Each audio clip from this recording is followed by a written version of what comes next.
بنی اسرائیل میں ایک دھوبی تھا، اس کی بیوی بڑی حسین و جمیل تھی، بڑی خوبصورت تھی، اور وہ دھوبی اپنی بیوی کے ساتھ کپڑے دھویا کرتا تھا، اور اسی طرح ان کی زندگی کا گزر بسر ہوتا تھا۔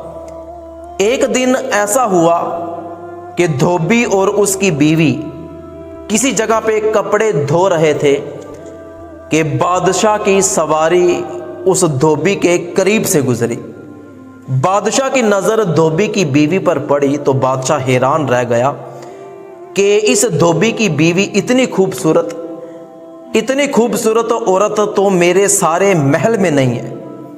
بادشاہ چلا گیا، اپنے ایک وزیر کو بھیجا، وہ دھوبی کے گھر میں آیا تو دھوبی اس وقت گھر میں نہیں تھا۔ وزیر نے اس عورت کو یہ آفر دی کہ بادشاہ تجھ سے نکاح کرنا چاہتا ہے، تو کہاں اس غریب خانے میں دھوبی کے ساتھ دھکے کھا رہی ہے، آ میرے محل میں آ جا، تجھے سونے چاندی سے لاد دوں گا۔ تو وہ لالچی عورت لالچ میں آ گئی، وزیر سے کہا کہ ٹھیک ہے میں سوچ کے بتاؤں گی۔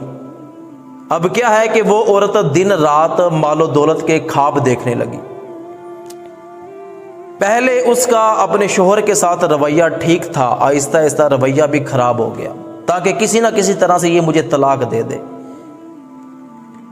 تو دھوبی کوئی بھی بات اسے کہتا تو وہ انکار کرتی، کوئی بھی کام کہتا تو وہ کام نہ کرتی۔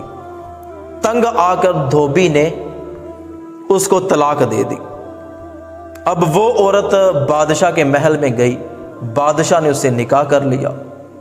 رات کے وقت جب وہ کمرے میں تھے، ایک دوسرے کی طرف ہاتھ بڑھانا چاہا تو دونوں اندھے ہو گئے، گونگے ہو گئے، بہرے ہو گئے، جسم پہ فالج ہو گیا، ایک دوسرے کو ہاتھ بھی نہ لگا سکے۔ صبح کو وزیر مشیر وہاں پہ اکٹھے ہو گئے کہ بادشاہ کو پتہ نہیں کیا ہو گیا۔ تو وقت کے نبی کی طرف وحی کی گئی کہ جاؤ بادشاہ کے محل میں جا کے دیکھو کون سا واقعہ ہوا ہے۔ تو وقت کا نبی بادشاہ کے محل میں آیا اور جا کے سارا ماجرا دیکھا۔ اللہ پاک نے وقت کے نبی سے ارشاد فرمایا، کیا یہ بادشاہ اور یہ لالچی عورت نہیں جانتی کہ اللہ انہیں دیکھ رہا ہے، انہوں نے دھوبی کے ساتھ کیا سلوک کیا ہے یہ اللہ خوب جانتا ہے۔ تو نبی کریم صلی اللہ علیہ وآلہ وسلم نے ارشاد فرمایا کہ وہ بندہ ہم میں سے نہیں ہے جو کسی کی بیوی کو اس کے شوہر کے خلاف بھڑکائے یا میاں بیوی میں آپس میں جدائی ڈال دے۔